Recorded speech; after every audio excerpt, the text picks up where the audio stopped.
designed for. Mm-hmm. That's what I remember. I'm down to fucking camp in the back of your truck. Let's do it. Oh, it'd be fun. Love that kind of shit. Oh my God. I love it.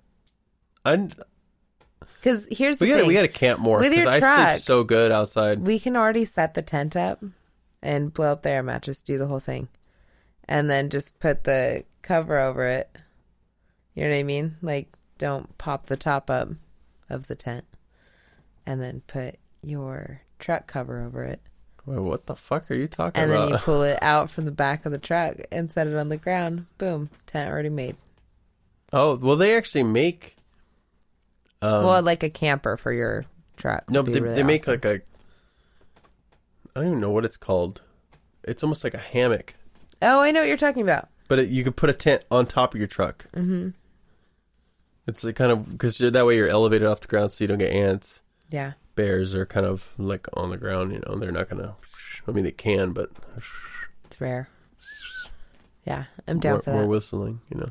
Either way, we should do that. Yeah. It'd be fun.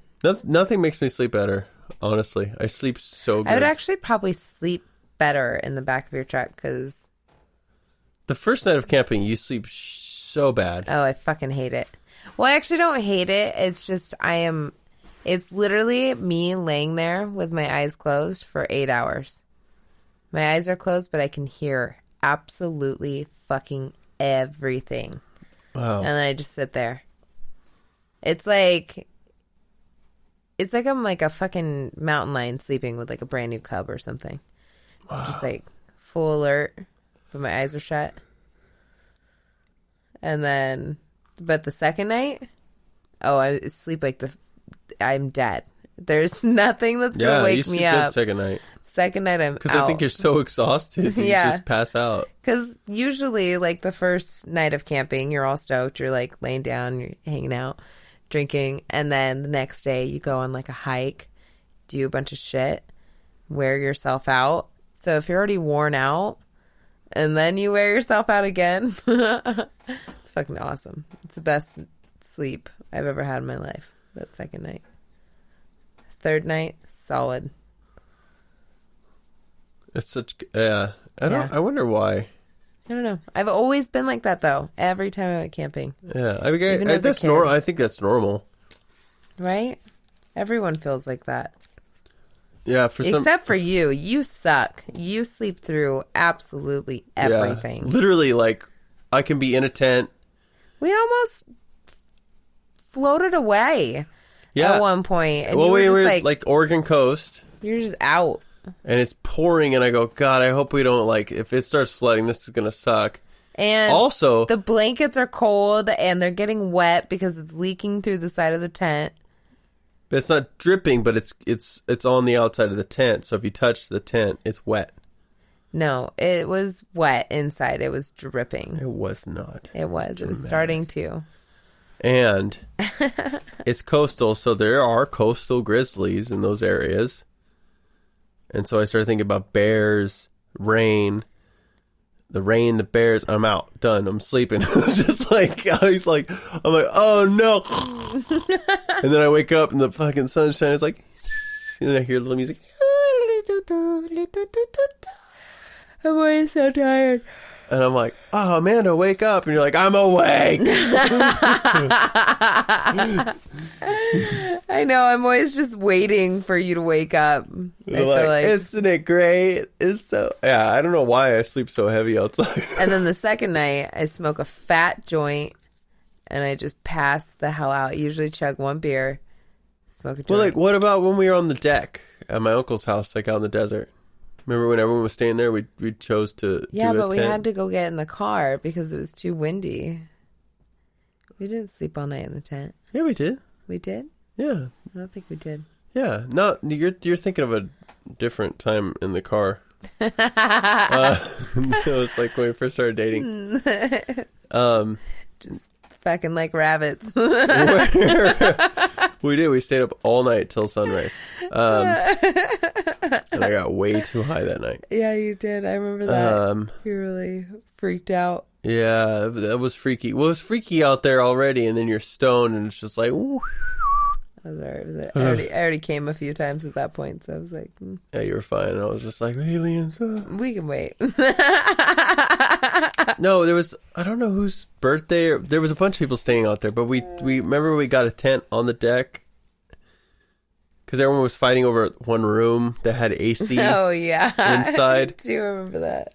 And then we were like, oh, I guess we'll sleep on the deck. And it actually turned out to be great because it's a desert, so it gets 60 to 50 degrees at night. It was actually really gorgeous. It was wonderful. You see the stars. It was cold. Like, it was cool. And then we woke up, and that wasn't great because I did fall asleep. I was doing pretty great. And then when we woke up, I was dehydrated and hungover, and it was really hot. And the sun was out. We were drinking a lot. I remember it was just like fucking dry. As soon as the sun came up, it was hot. Mm-hmm. That's what's weird about the desert. I was just talking about this because I did concrete there. Because we were talking about concrete today. And it was like... Somebody does this concrete. Concrete. No, I never do concrete. It was 40... I want to say it was like 48 that morning when we did concrete out in the desert. Before the sun rose. It was like the first concrete truck out of the chute. And by the time it was like 9 in the morning, it was like 97 degrees. It was like, you think of how fast that, like, the temperature changes from fucking 5:30 in the morning, 6 o'clock in the morning it's to so 9, fast. 3 hours. It is like quick. Drastic. Well, think about it here. Like, it'll get down to 50 at night in the summer. And then by morning. Yeah. It's totally different temperature. Yeah, absolutely. Spring's an odd time here. We need to figure out what we're going to do AC wise. It's another conversation. I know. For another time. He is so cute right now. What is happening? I don't know. He's doing the cutest puppy shit right now. Oh, just take a snap his little head off. Let's go watch a show. Yeah, let's watch a show and give him kisses. Yeah. Oh, I leaked on my paper. I feel like I had a lot to say. I feel like I had nothing to say and I talked more than I thought I would. I know, same. Oh, you know, it did make me laugh the other day. What's that? I was reading, like, the difference between depression and recession. Oh, yeah. And for those who don't know, depression is pretty severe last few years. Recession, usually, like, under a year. However, so it was like, so I was just looking up the difference of that. And then the next question, you know how it's like suggested questions or what other people looked up? Yeah. It was like how to prepare for a recession. And then someone was like how to prepare for a depression. So then I clicked on both of them because I was curious. Yeah. And it's like create an ER fund, like an emergency fund. Make sure that you don't have any unsettled debt. And then it says, make sure you have like a savings of at least like $6,000 or more. Here's the deal. What are you talking about? I'm pretty sure like 70% of Americans live paycheck to paycheck. None of us have zero debt besides that weirdo that lives in the fucking forest and like runs around, Mick Dodge. And yeah, no, I don't just have like $6,000 chilling in my fucking savings account. I don't even have a savings account. SNL did the best skit. Me and my dad still talk about it. Oh, what's her name? She was one of those like financial people that she had like a financial show on either MSNBC or CNN, one of those shows. Rachel Maddow. No, it was just like finance. And I don't know her name. It was like her finance advice or whatever. Oprah. And her shit was ridiculous during the recession. SNL picked this up and they just they exaggerated it, but it was really close to the truth. So it was like some guy fucking is all homeless and he's like, hey, this recession's really bad. What do I do? And she's like, okay, well, take one of your vacation homes, liquidate it, take that money, invest it instantly into, and he's like, okay, well, I don't have a home. I think I remember that one. It was so great. And by the end, he's like, bitch, I'm living in a fucking cardboard box. It's like, what do I do? She's like, take your money out of your 401k. And he's like, oh, have a fucking 401k. It's so great. It's so true, though. It just made me laugh. I was like, none of these are helpful. Oh, I love that shit. Like, okay, we'll take the 10,000 out of your savings. Like, Yeah. savings. Like, my bank literally canceled my savings account so they wouldn't have to withdraw $5 from me. They did me a favor. They're like, this bitch doesn't save. So we're just going to remove her savings account. I love the saying. It's totally true. They say a recession's when your neighbor's laid off. A depression's when you're laid off. I'm like, oh shit. Yeah, you're right.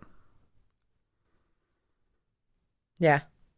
You know, it's all perspective. Oh, it's all your perspective, you know. Like I'm clearly depressed if I get laid off. Yeah, well, yeah, like I'll be depressed. Yeah, it's a depression to you because you're not, you know. No, that's a depression is where it like affects pretty much everyone, and it's like right, but it's longer than 2 years. Yeah, that's usually what it is. But for some people, that never happens. You know, they can flow through it, or they can, you know what I mean? Oh yeah. So it's all. I mean, there's more stuff to depression than like just that. Yeah, absolutely. So, like, but I like that saying because it's a symbolic saying. I guess so. But I mean, there are differences between obviously a recession and depression. That's like saying getting hit by a car is the same as getting drunk. You know, yeah. It's like, yeah, okay, whatever, you know. So basically what you said is stupid. I'm saying it's a recession when your fucking neighbor's laid off. When you're laid off, it's a depression. But that's just mental, I think. I think that absolutely just relates to mental. But you know what I'm saying? Because there's some people who make money during depressions even. Well, yeah, I get that. But I mean, like if you're Elon Musk, there's no such thing as depression. But it could eventually affect him because no one's buying his product. There's nowhere for his product to be bought. It will affect him. Everything starts to fall apart, and then before you know it... will he be in one of his 20 mansions? I know, but that's the thing. There's still a lot of debt tied to that. So he has a lot of inflation. And then all of a sudden you take all that money that you had, and had in quotation marks, and then you have nothing. So all of a sudden you have no way of really funding yourself. Like you're not going to be able to sell one of your $1 million homes in a recession or in a depression. No. So, you know what I mean? Right. But if you're, you know, as wealthy as some of these individuals. Yeah. Those depressions, recessions do not affect them personally. Like Idiocracy looked. That's a depression. Like that's what it would look like if a depression happened now. Is basically what I'm trying to tell you. That's what we're living in right now, Amanda. Either way, what you said was symbolic and not factual. And what's factual is you don't know numbers. No, I'm just kidding. I joke. I don't know numbers. I haven't done my data research. I pretend to do math all the time just because I don't want to do it, and I go, yeah, what would that be? What was it close to? Like if we rounded it up, what would that? Maybe it's not about numbers. Maybe it's not about numbers. Maybe it's about democracy. Maybe it's about people, places, things, scents, sounds, and words. This has been one thing leads to another. We love you. We do love you guys. You're awesome. Thank you for listening. If you have a weird thought to dimensions and universes and black holes. Yeah, and Chihuahuas playing fetch. Oh, God. Yeah. Anyone, tell us if your Chihuahua plays fetch. Yeah, do you have a small dog that plays fetch? Do you have weird animal problems? By meaning like 7 pounds. Yeah, or cat. Yeah. Cats play fetch sometimes. Yeah, they do. It's very strange. Sport used to do that, and then he got really fat. Yeah, I think he was diabetic. Chibi played fetch more. Chibi? Yeah, Chibi. You had a cat named Chibi? Yeah, I couldn't say TV, so I named her Chibi. That's cute. I wanted to name him TV. TV. Yeah. But it came out Chibi. It came out Chibi. So then he was Chibi. And we used to sit and watch TV together. Oh, you had a speech impediment. And he was super cute. Someone my neighbor shot him And that What was the the last fuck? I saw of that cat. Fun time.